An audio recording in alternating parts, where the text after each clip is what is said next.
Hello, happy day, happy life, happy journey. Welcome, welcome, welcome. Just enjoying a few moments here while people start to join us.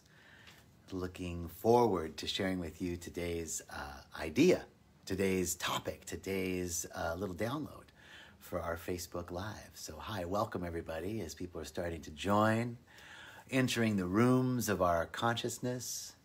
Welcome to as we say at Agape, to the loving room. Welcome to my loving room. So grateful that everybody's joining. Thanks for tuning in. Today's topic is hello from Montreal. Hello, Dorota, Esther, and Jennifer, hey. So today's topic is your cup upside down? Donna from Calgary, looking forward to having you today. Thank you. So the topic, is your cup upside down, refers to a biblical quote from Malachi, the prophet Malachi. And it is something like, it says, prove me now if I will not open the doors of heaven, the gates of heaven, the windows of heaven, and pour a blessing that there shall not be enough room for you to receive it. Right? This is the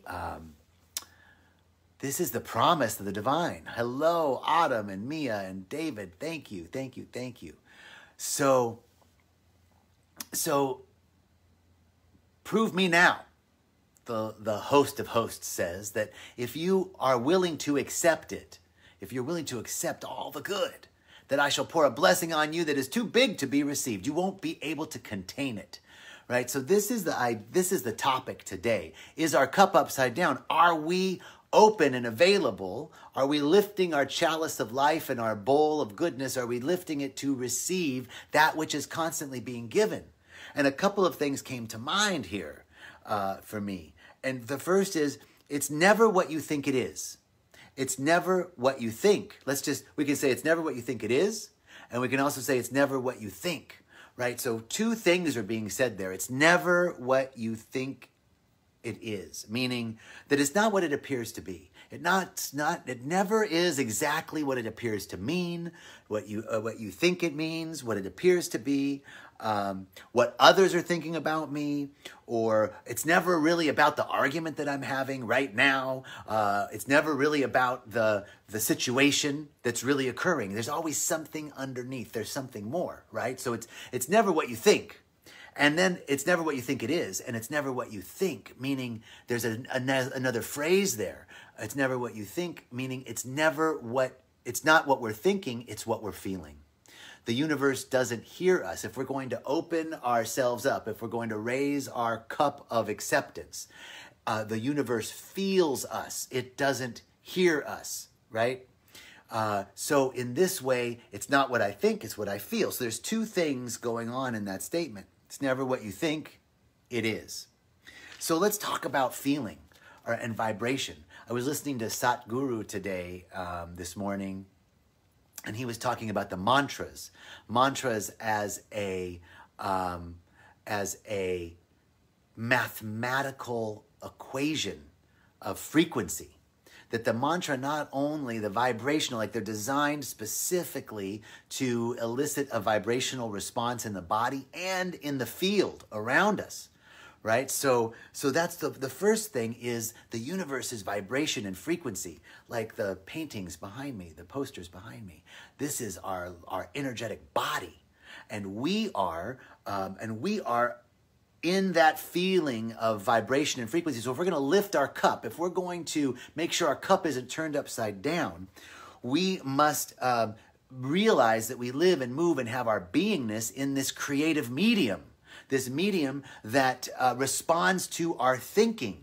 It responds to our feeling, and that we have an effect on it. We have a direct effect on it. There's something called the observer effect. And in quantum physics, or even in science, if you take an electron microscope and you look and observe an atom, just in the act of observation, you change the mass of that atom, and it changes and alters the trajectory. So our feeling, our thinking, our seeing, our participation in the creative medium is directly responded to It responds to us, to our feeling, to the way that we're feeling about the vibrational frequency that we're sending out. So the technology of a mantra, the technology of affirmation, the technology of prayer, the technology of lifting ourselves above confusion is meant to keep us in this vibration of prove me now, prove me now. Can you open up to receive more good?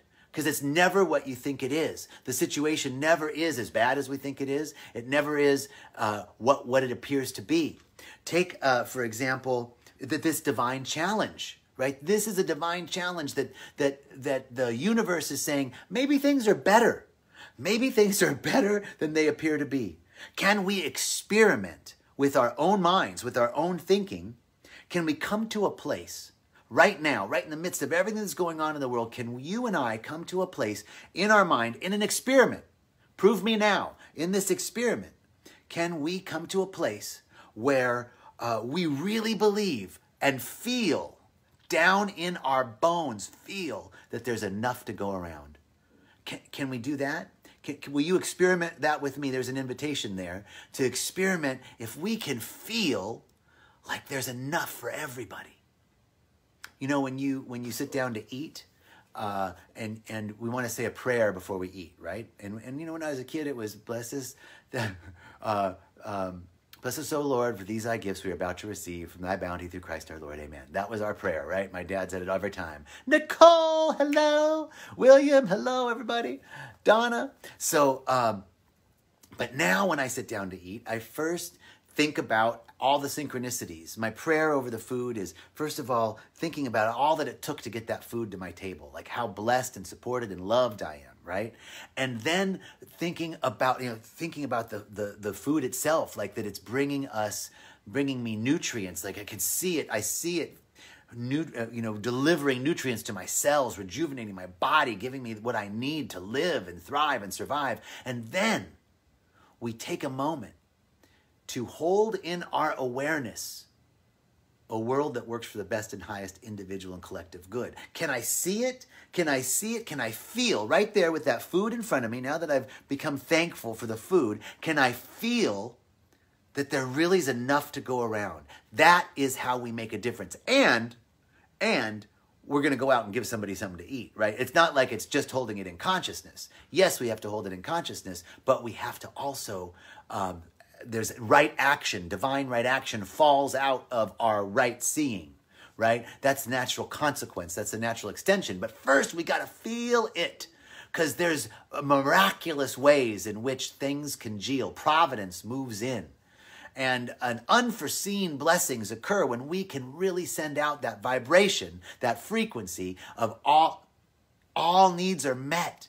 I can feel that there really is enough. There really is. There's enough food. We throw away enough food each year in this country to feed everybody. We throw away enough food. So here the prophet Malachi is telling us, open up your cup to receive something too big, because our view is too myopic. We see too narrowly. Can we open up our awareness to receive something that, even though it doesn't appear to be, because what appears to be isn't real. Here's the example of that.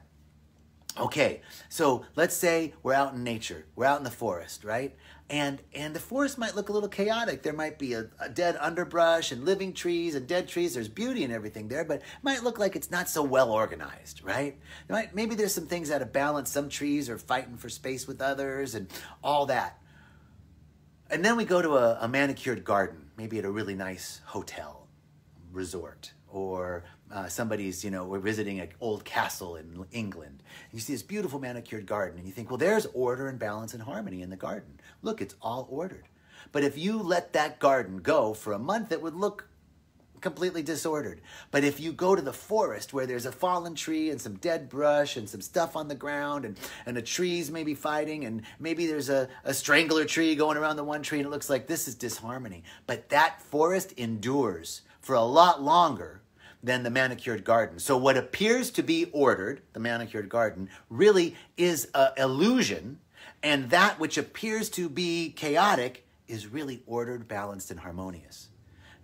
That's the same thing, that it's not what you think it is. It's not what it appears to be. So the experiment then is to, despite appearances, hold in our awareness that which we seek to bring about. What we think about, we bring about. So if it's a world where a kind and just global society where there's not uneven police force expressed, is it a kind and just global society where underprivileged societies are given the resources that other more privileged societies or cultures or communities have? Whatever it is it your own prosperity? Is it your own health and wholeness? Hold that awareness and feel it. Allow the vibrational frequency of that to extend from your being. Just like, I love these paintings because it's such a great expression of how we participate in the energetic field. Now, this is also saying that even the ineffable spirit, even the all in all, the unimaginable mystery of life itself requires us to receive it. It requires us to accept it. We must turn our cup right side up. Turn the cup right side up. I like that. We can't have our bowl of acceptance upside down. Otherwise, the blessings just flow right over us. But if we hold our cup of acceptance right side up, we can catch the blessings even though it's too big to be contained. So even the lavish abundance of the universe requires us to accept it and receive it. So what lens are we looking through? That's the feeling tone. Am I looking through the lens? Am I interpreting it? In what way? Here's the thing. It's not what you think it is. It's not what it appears to be. My niece is under 25. She thinks she's 24. And on the cover of a magazine, health and fitness magazine, that's how healthy and fit she is. And she is just out of the hospital from COVID. And she's really struggling. She's going through it right now. She's going to be okay, but it's really, really painful, very debilitating. She can barely talk. And she is a vibrant and healthy person. Now, back to the topic, what lens are we looking through? It's not what it appears to be. So when I think of my niece, Charlotte, I don't see someone suffering from COVID. I see whole and complete. I just see her as whole and complete. My sister had a knee surgery recently, Loretta. And I don't see Loretta with a swollen knee. I see her knee. I picture it in my mind. I see the bones growing back together and the tissues and the tendons. I see it. I feel it. I feel the health and wholeness, the vibrancy of her body rejuvenating itself. Right? This is how we must proceed in the world so that we don't get caught up in appearances. The garden may appear to be manicured, but it's an illusion. And that forest, which seems like it's in disorder, is actually harmonious and balanced. So I'm going to turn away from the appearances and anchor into what I know is true. What I know is true is that there is a singular force, a source, an energy that is always perfect, that is always expressing itself, and it can express through me and through you. It's all around. And I'm going to open my cup of acceptance. I'm going to open the windows of my soul to receive that which is coming always. It's always being broadcast. Are we there to hear it? Are we open and available? There was a guru once that said, the love of the divine is always shining on you. You just have to open your blinds, right? We just have to open the blinds. That was a really bad Apu interpretation, impersonation, and I hope it wasn't offensive. But if it was, I so apologize. But really, we've got to open the blinds to the windows of our soul to receive that which is constantly being given.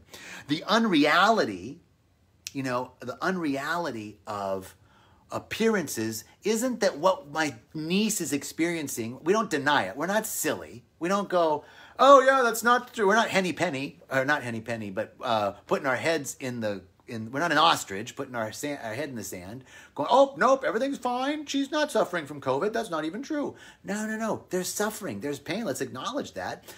And I turn away from that, for I know it's just an appearance, and I see through that to a truth that she's perfect, whole, and complete, that there's something emerging We're opening the blinds to see, to receive that which is already being given. Wholeness.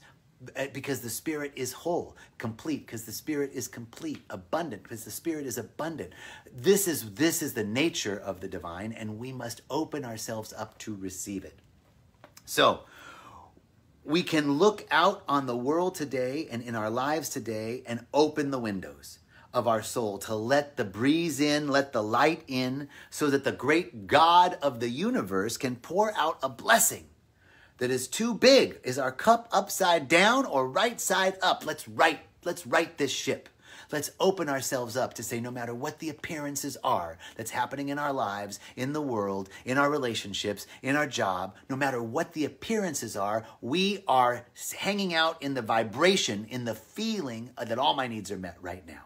Right now, all is well. Right now, nothing. All my needs are met in this moment. So are we opening to receive that which is being given? Now, step 2, see it for others. This is real spiritual growth and development. When we move off of we've got to take care of ourselves first and then the other. Love is, M. Scott Peck had the best definition of love I've ever heard.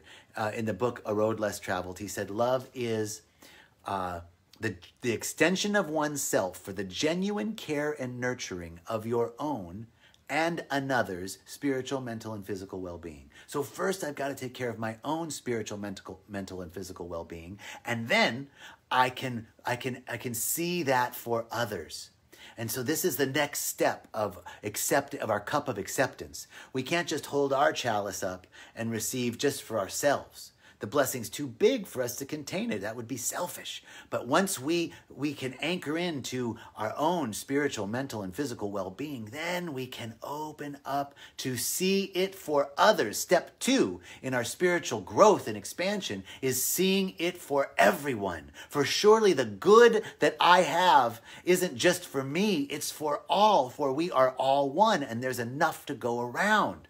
And when I really see, it'd be like, you don't look at your fingers on your hand and be like, oh yeah, you know what? I need to be kinder to my pinky, right? Because, I'm just, not being as aware of it. No, you wouldn't even say that because your pinky is part of you. You wouldn't cut it off like, you know what? If we cut that off, it'll be fine. I won't miss it very much. No, you're like, that's part of me. I'm not cutting that off. I'm not doing anything to harm it. I want all the good for my pinky that I want for my thumb, right? So, in the same way, if we really saw our oneness with everyone, and with everything, could we really hurt anything? Could we really hurt anyone? We wouldn't hurt ourselves. Well, sometimes we do. But, in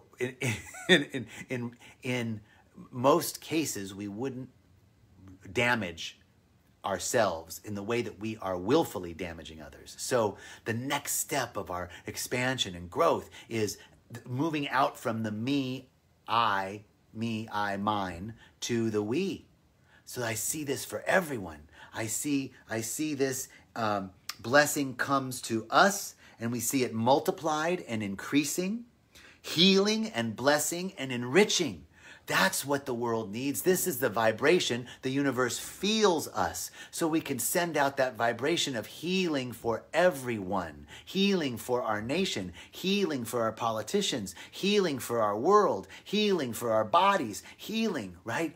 The soul level. We can begin to expand our awareness. It's not just about me, it's about we, because we're all one. Like the fingers of, my mother used to say that. My sister would say, Mom, I'm your favorite, right? And my mother would say, like the fingers of my hand.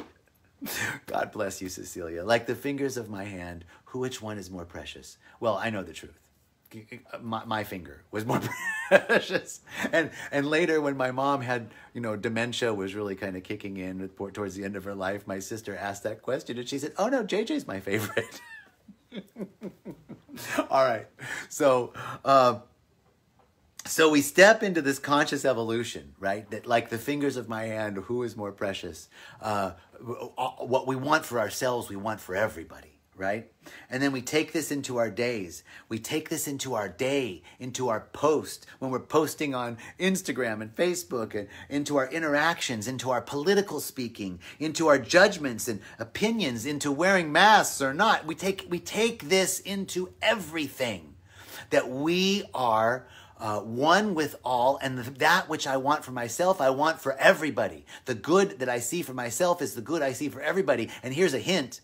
When you see somebody else experiencing great good, when you see somebody else, like I used to be like, oh, that's really great. I'm so glad you just made all that money. Or I'm so glad somebody would call me, dude, I'm so glad I bought Tesla. You know, now it's up 300%. I just made a ton of money. And I'm like, oh, I didn't, right? But here's what, or when I was in sales and somebody else would make a sale and I wouldn't, I'd feel like, I didn't get that sale. Here's the secret. If your good is their good, then their good is your good. So there's an opportunity to see every great house you drive by, every great car, every success that someone has. You know, someone's having great success in their business right now, and your business might be suffering because of COVID, right? Well, you can see their success as your success. You can actually shift. You can shape shift that success and call it towards you, because it works both ways. If I'm sending out the good, I can bring it on in too. Right? So this is the idea that we can move into carrying this into our everyday life. And now we are enriching we're anchoring this in all aspects of our life. We're feeling it, and we're not getting caught up in appearances. So this is the talk today. Is your cup upside down? Are we closing ourselves off to not receiving the good because of our limited thinking and our limited feeling, right? First, we got to think about it to feel it, right? But then we feel it. We drop out of here and into here, out of the head and into the heart, and really feel that good, that good that you want for yourself, feeling it also for others, and the good that others are experiencing. Instead of jealousy or envy, we can say, your good is my good. I accept that good. In fact, I need nothing, everything, and I need never worry again. I need never worry again. Because I can afford anything I desire. I need never worry again because all has been given to me. I need never worry again. Look, there's an example. Prove me now. There's abundance flowing over there. Can I open myself up to receive that abundance? Can I raise my chalice and lift my bowl to receive? Let me right side up that chalice and open up to receive the blessing that is too big to be contained, so that it's not just my blessing, but it's everyone's blessing. All right. That's our talk today. I'm so grateful for this opportunity to share with you. Thank you so much for your attention and for tuning in. I love you. I'm so grateful to be with you. And I'll see you, next Monday. We're doing our wonderful Rise Up Evolutionary Conversations on Facebook Live at 1 p.m. Pacific Time. And our guest next Monday will be Jordan Rivers of Spirit Science. So check that out, because Spirit Science is super cool. And then on Tuesday, I get to do Jerry's Facebook Live. So I'm going to step into Jerry's big shoes for Tuesday. And then we'll be back on Thursday. So we're going to be talking to each other a lot. Many blessings. Open up and receive. Open the blinds to receive all the light, all the love, all the joy, all the beauty, all the wholeness, all the excellence, all the creativity. It's yours. It's mine. It's ours. And so it is. Thank you.